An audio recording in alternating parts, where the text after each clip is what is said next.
Hi, I'm Dan Burns, the writer and producer of the short film Come Out Wherever You Are. And in this episode, I'm going to talk about bringing the script to the big screen. I'm Blake Pastino. I'm the lead actor of Come Out Wherever You Are. And in this episode, I'm talking about performance and prose. Check it out. It's a program for filmmakers, by filmmakers. It's the Breaking Indie Podcast. Hey guys, welcome to another episode of Breaking Indie. Today we have the creative mind and the beautiful face. I could say that, right? You say that. I don't know which one is which because they're both very handsome gentlemen and they both look like they're pretty capable guys. And we have the lead actor here, too. We've got the lead actor. We've got Dan Blake from Come Out Wherever You Are. It's a film that's, is it debuting? Or has the world already seen this yet? This is the New Mexico premiere. Let's put it that way. All right. Yeah. So we are at the New Mexico premiere at the Santa Fe Film Festival for this film. And has it already shown, or are you guys still? It has. We had our world premiere last September in Montana, the Montana International Film Festival, which was great. And yeah, we're in the early stages of the film festival circuit. We've been at 12 festivals already, and we're going to be working hard the rest of the year. Well, it feels like it's not early in the game. It feels like you've gotten some practice at that point. Yeah. That's great. Well, yeah, Very tired. Well, we're happy to have you here. Thank you. but it's getting good traction, and we didn't expect this response this early. Yeah, on. as a filmmaker, it's always nice to have the outside validation of other people want to see this film, and this really excellent. So, Blake, you're coming from Montana. That's right. I'm based in Missoula, Montana, in western Montana. Okay, I want to get back to this. Okay. And you said you're coming from Chicago. Is that what I heard earlier? Yeah. Excellent. Okay. And where did you guys shoot this film? We shot it in Livingston, Montana. Okay. And quick backstory is I originally wrote this story as a short story that's published in one of my books back 10 years ago. And it just wouldn't leave me alone. It was set in Montana, and I always knew we had to make a film out of it. And so, yeah, we worked with the Montana Film Office, which hooked us up with Blake and our entire Montana cast and crew, and what a cool experience. Fellow's amazing. So your background is as an author. Yes. You're a published author, fiction? Fiction. My first book was from my past life, nonfiction. Nonfiction. And then, 20 years of writing fiction, 7 books published so far. And, Wow, cool. But I've been writing screenplays for years too. And yeah, this is the second of my adapted screenplays that have been made into shorts. I know that you wrote nonfiction. What was the first book? It's called The First 60 Seconds. Win the job interview before it begins. Oh, wow. Oh, okay. Came out. How thick was that book? It wasn't too thick.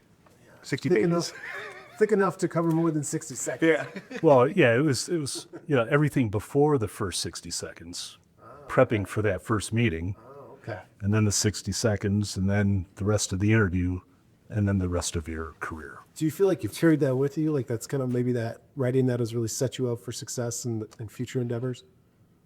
Oh, I think so. I mean, it was based upon 15 years of running an IT consulting and placement company and helping people get their next great job. And so it's the book contains all the things that work and leaves out all the things that don't. Huh. So, and it came What out do you think about him? at a great time. You had 60 seconds. You pulled it up and you pause and then, we got to do more of those kind of product placement. Anyway, that's Okay. ancient history. Wait, so then also because you're the first, we had someone who was doing playwrights who went into writing film, but you're the first like traditional author in that sense that I've talked to. Talk to me about the difference and your feelings about going from, I'm going to say like actual literature to screenplays, which as somebody who also has to write screenplays, I don't consider them literature. So it might piss some people off there. Well, what I'll tell you is I take a bit of a different approach. My biggest fear as a writer is spending 2 years on a novel that stinks. And you don't know until the 400 pages are done. And so I always start a story idea in a shorter form. Short story, it could be a short screenplay, it could be a feature screenplay, right? I can put 100 pages in investment and know whether it's good or not. So my two novels, I wouldn't call them necessarily literary, but my two novels were reverse adaptations from screenplays. Oh, okay. Interesting. So, So do you they do you- started as- Do you do the like for a screenplay? Do you do a treatment first, or do an outline, or you just like whatever? I'm just gonna write. I can't just write it. I'm a little bit more methodical and do a treatment and, beat sheet or an outline, just so I need to know the beginning and the end and kind of the midpoint, and then I can. And how does the actual writing style feel for you? Because for someone who isn't as versed with screenplays, it tends to be dumbed down a little bit. It's less prosy. I feel like, and maybe the best writers find ways to break these rules, but that was a big thing for me when I learned screenwriting. Was like, it is almost too simple. So how does that feel for you when do you approach things differently in the style in which you write? Or I mean, I think on one hand, the cool thing is it takes out all of the fluff, right? Which you need in a novel or a longer form book. What I love about films is I love the dialogue. When it's captivating dialogue, I am in. It's so hard to do well. And same thing with books. If the dialogue is good, I'm in. And so the thing I love about writing screenplays is that's the focus. yeah, You're creating these characters, and the only thing that's coming across on the page is what they say. Mm-hmm. And so I think that's a beautiful thing. And that's why when I'm done with a screenplay, if the dialogue is good, I'm pretty confident I can adapt it into a good longer form story.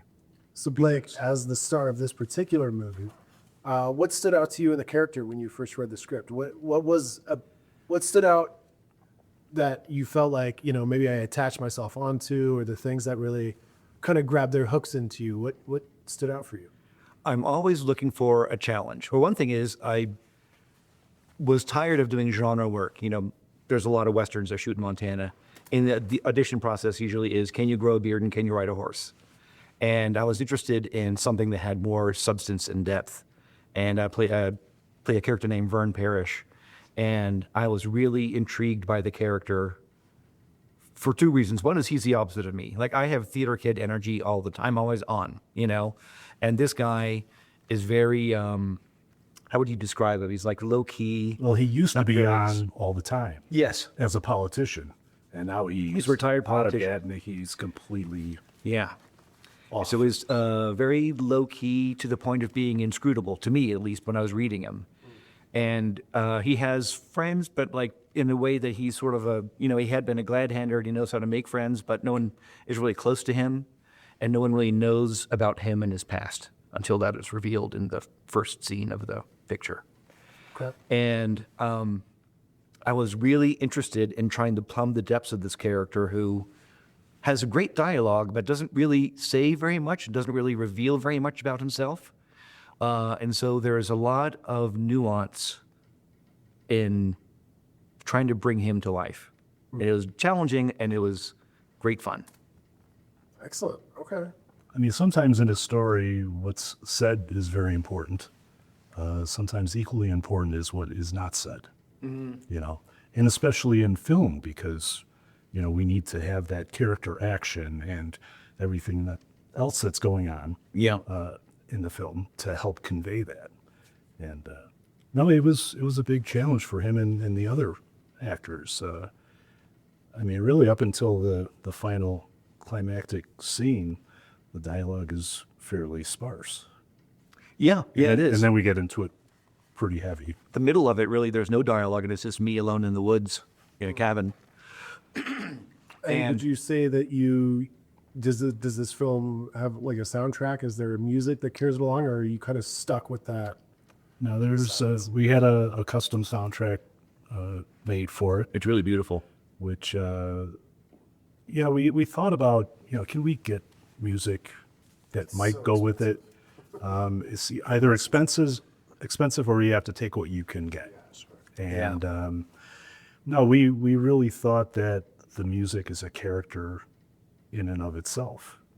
And if you see the film, 5:30 tomorrow, you'll get a sense of that. It really carries the film along, subtly and beautifully, and yeah. And so, so as the writer director, was you produce as well? I didn't direct. I just Or did direct? Okay, just produce. so. How do you feel like handing over those words to someone to bring the visual side to it? Does that ever make you nervous? Do you, obviously as a producer, you still have a little bit more authority to have conversations where it's like the writer, you're like, cool, you need to let it go now and let us you're there to consult with sometimes, but Usually not even that. but usually not, especially at the independent level. Like maybe, on a larger film or series, you might have the writers around to reference. But in general, it's like, okay, I wrote it, now I just have to let it all go. With your relationship to this project, how did that feel for you? Well, it was very important that the script become the movie. And, that started with, my choice of director. I met this young woman, it's been 8 years ago now, and changed my life forever. Met through a friend of a friend, and she's a filmmaker. We hit it off instantly. I watched some of the short films she made, and I could tell, her eye, her creative vision. I said, I need to work with her. And so, I threw it out there. So would you like to read this script that I wrote? I'd like you to direct it. And she read it and she said, absolutely. But her first question back is, tell me your vision.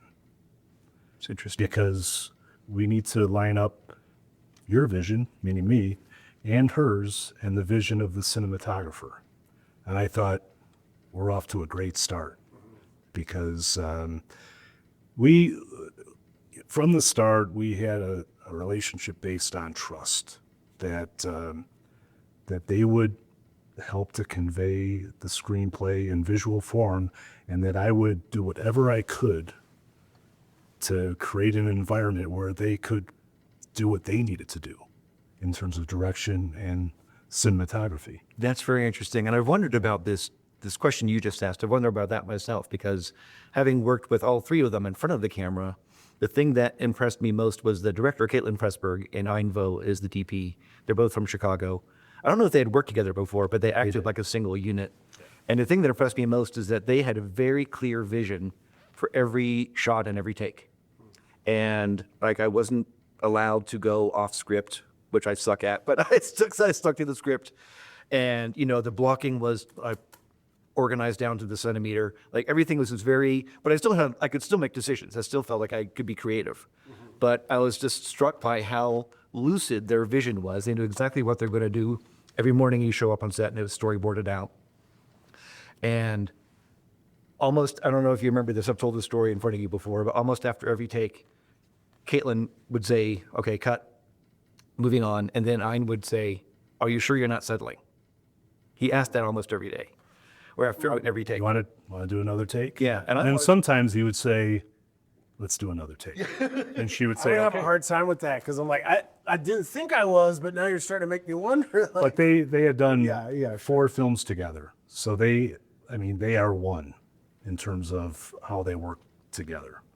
And so It was really great to I just felt like see. all of that stuff was taken care of so I could focus on whatever my contribution was in the work that I was doing, Sure. Because Dan and Caitlin and Ein had already formulated a vision. And so my question was how do I help realize that? So they'd worked on 4 films before, but this was your first time working with them? Yes. Do you feel at all pressure when you have such a tight knit team to it makes me have to really step up my game because they're not fucking around? That's interesting. That's a very interesting question. I never thought of it that way. But every time you go on set, you're working with a different crew, generally, In a way, it was kind of a relief that they had worked together, and like I was saying, that the vision had already been crystallized, right? And it was very lucid. And they communicated it to me really clearly. And also, just like personally, we got along really well. So I felt like I fit right in. And they were really the only non-Montana part of the crew. And everyone else, the cast and crew, most of them I'd worked with before. Okay. So I'll come back to my next question. So there's a balance there between sort of like the core leadership of the project and then the sort of rank and file of the cast and crew, you know? Sure. And what is the film world like in Montana? Outside of the Westerns, like, is there a community of filmmakers there? There is. It's a very good one. MSU, Montana State, has a really good film program. And for good or for ill, Yellowstone brought a lot of attention to Montana. Also took all the tax credit money for years in advance. Yeah. Well, it's a very popular show. Yeah. Okay. But there is a great, really concrete and growing film community.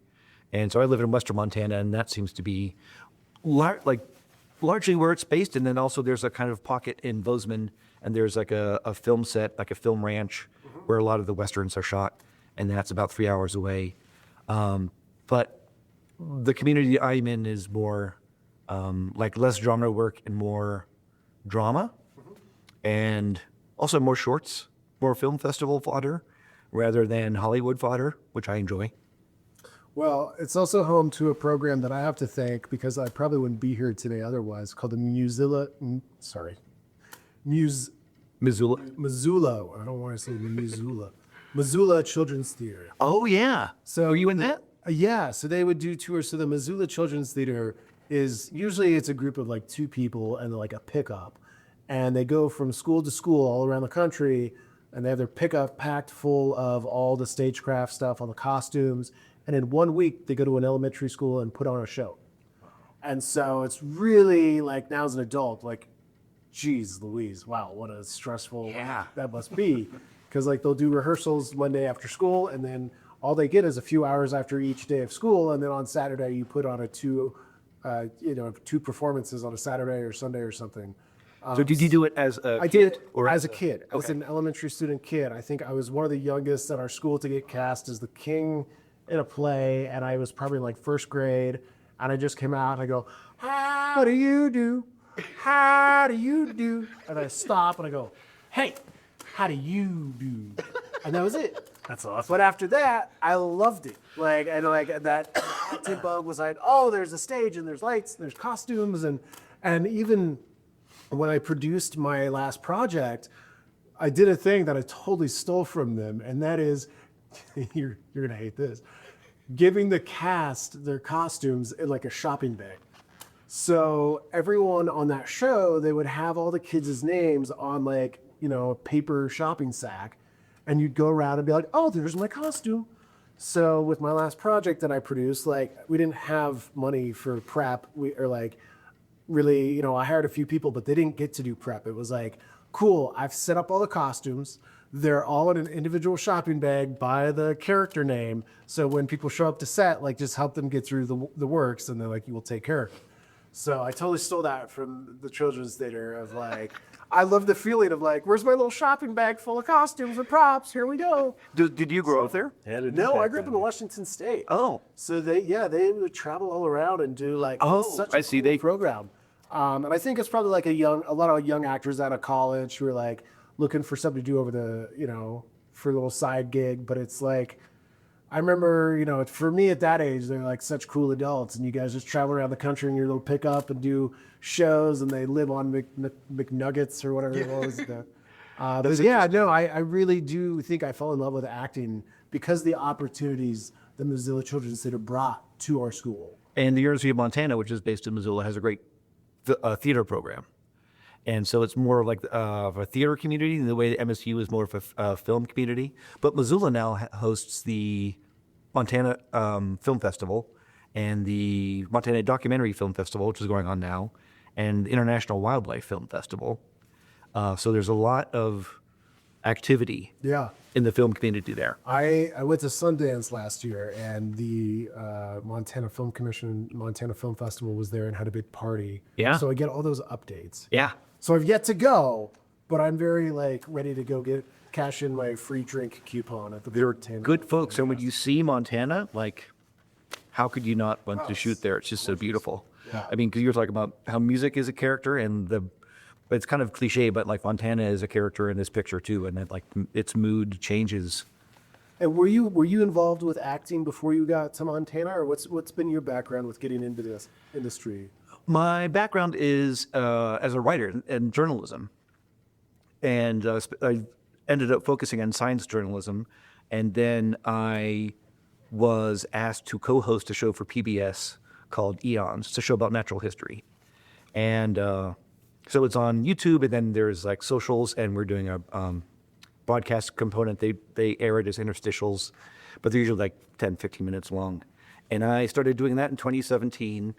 And they asked me to do it, which was weird because I'm a behind the camera person at the time. And I'm like, have you seen me with your eyes? Are you sure you want me in front of a camera? And I quickly realized that I really, really enjoyed it and that I was pretty good at it. And I was always interested in acting, but I hadn't studied it. And I decided to pivot. I wanted to start to learn how to do dramatic work. And then during the pandemic, I took acting classes. And someone found me on social media. My first Cool. agent. Yeah, discovered. Yeah. My first agent contacted me and just said, are you interested in acting and modeling? I'm like, well, as a matter of fact, it's crossed my mind. And that led to a new agent who's also my manager in Montana, who's we were just talking about her, the hardest working lady in show business, Rocky Mountain Agency. And it just kind of took off from there. This was my first lead role. Cool. Congratulations. That's great. And we were very lucky to meet him. Yeah. We saw his audition, and he was a bit younger than how we had envisioned that role. And, we talked, it's we'll change that. I mean, and it really made it so much better in terms of your interaction with the other characters. Interesting. No, because, just from the audition, we could tell that he was right for the role. Yeah, And he worked his ass off. Politician. They pulled a prank on me. I don't know if it's a prank or if this, I don't know how common this is in show business, but I just did they sent me the slides, and I did the self-tape for the audition, and the audition was the first scene of the movie, and it's with another character. So there's a dialogue scene. And I did that, and then got a call back probably 4 or 6 weeks later, and scheduled the callback, and it was by Zoom because they were in Chicago and I was in Missoula. And an hour before the callback, Kaylin emails me and said, there's been a change of plans, so we want to do the scene again. But also, can we do that scene where you have a nervous breakdown and you break down in tears? And I'm like, yes, sure. And it's the only time in the movie where Vern expresses any emotion. He only does it when he's alone in the cabin, which tells you a lot about him. And I did it, and I was finishing, and tears coming down. I'm like, do we need to do it again? And they're like, no, for God's sake, you got the part. That's fine. And it was pretty good. And then, I'm watching on the monitor as we're shooting inside the cabin when he does it for real. And oh, boy, I just thought unbelievable. Wow, that's awesome. So, so check out this film. It's a beautiful film. Where, if I wanted to find this on the interweb, So right now, it's not publicly available. Sure. Because we're doing the film festival circuit. understood. So you'll have to hold off on that. But But if I want to follow your journey, and so when it gets distributed, I can find out, is there a social media account or a web page or anything? sure, we have a webpage. It's comeoutvhereveryouarefilm.com. And you can find everything in terms of what we did in the production, a great behind-the-scenes film that we did. Oh, yeah. The trailer, our schedule for all the film festivals that we're doing, film details, and the like. Instagram is Come Out Wherever You Are Film. No Facebook at this point. And people can also follow me through my author webpage, which is danburnsauthor.com. Cool. And my socials are Western Digs, which was the name of my erstwhile archaeology and paleontology blog. And I started the account to promote my blog and then pivoted into acting. And so now Western Digs is my brand. We're gonna have a whole other conversation about that. That's Yeah. pretty cool. Are you a paleontologist? No, I'm an English major. Okay. Yeah, so my background is in science communication. And I was head of content for the production company that produced Eons. And then execs at PBS asked me if I'd be interested in co-hosting it. I see. And I think we did 3 or 4 other shows on YouTube, SciShow, Crash Course, Eons, and they're all educational programs. And there were a couple instances where the host was sick or couldn't make it. And so the director asked me to do it, and the PBS people saw that and this guy can be entertaining if he needs to be. That's so cool. Yeah. Congrats, man. We all love to see those days happen where you get to finally get that moment where you're like, all right, well, here's your chance. And then you do it and you succeed. And I don't know, I love that. Yeah. And he's one of the busiest actors you'll ever meet. I mean, he is working his tail off, and most notably because of the success of our film. I'm not going to lie, it's given me great exposure. It really has. Yeah. Well, it's great. I mean, any role is a good opportunity to play and practice the craft. But, when you get a lead role, it definitely requires a certain more discipline and opens up more doors of focusing in and shooting out of order and things like that, where it's these are new challenges. So, yeah, that's awesome, man. Congratulations to you both. Yeah. Thank you. But yeah, I mean, did you feel an obligation having, Dan, who's the writer and now producer, when you're there acting, is there a certain pressure to stick to the words or what was that like for you in that regard? It was important to me for a number of reasons. One is I respected Dan's work, and I read his book, obviously, and it's almost verbatim, word for word, the dialogue. And it was clear to Caitlin and Ein also that all the talent should stay on script, because so much of the acting is nonverbal that there's a sort of an economy of prose, if you will, that and it's reflected in your own writing. When you write in prose, it's rather spare and open. It's really lovely to read. An economy of prose. I've never heard that. An economy of prose. Feel free to use that. I am going to we will coin that from now on. And There's an economy of prose. I feel like as a writer, that's a high compliment, I think. At least as a screenwriter, for sure. Yeah, and absolutely. Fern, there are scenes in the middle of the movie where there's no dialogue at all. And it's just my character alone in a cabin in the woods. And so there's not a lot of dialogue, and what is there is very important. And so we all understood the importance of staying on script, because if you change one word, it can have a lot of impact because there are so few words, I see. Yeah. Wow. Yeah. And the words are the character, right? And if we change the words, we run the risk of changing the character. Right. And you and I had tested out a couple of examples when we were on the river practicing of, what if he says this, and well, how would that change the character? And it would. So it was great. Our entire team was on board with staying on script. Yeah. I also find it slightly surprising that earlier you said your favorite thing is writing dialogue, that it's not just super dialogue heavy in that case. It's not just because that's what jumps out at me means it's just full of ebb and flow of bunch of dialogue. It's not sounds like you're well not practice obviously, but you play within your own boundaries. Disciplined. Yeah. Discipline. And there's a lot of subtext. I think that's the word you used earlier. There's a lot of subtext to the dialogue. And so we're all incentivized to stick to the dialogue because it all conveys. And also it was great to work with as an actor because it allows you to make choices sort of non-verbally in how you communicate these things physically. I can't remember we talked about this, but Vern interacts with 3 other people in the whole picture, and they all try to engage with him in different ways. And he kind of rebuffs each of them in different ways. And a lot of that is done non-verbally, which is really fun to experiment with. Wow. Yeah. All right. Well, let's do a nonverbal sign off. How do I act through that one? Those podcasts are tricky, man. No, I just want to thank you guys again for being here today. I really enjoyed this interview and this conversation, and thanks for coming out to Santa Fe.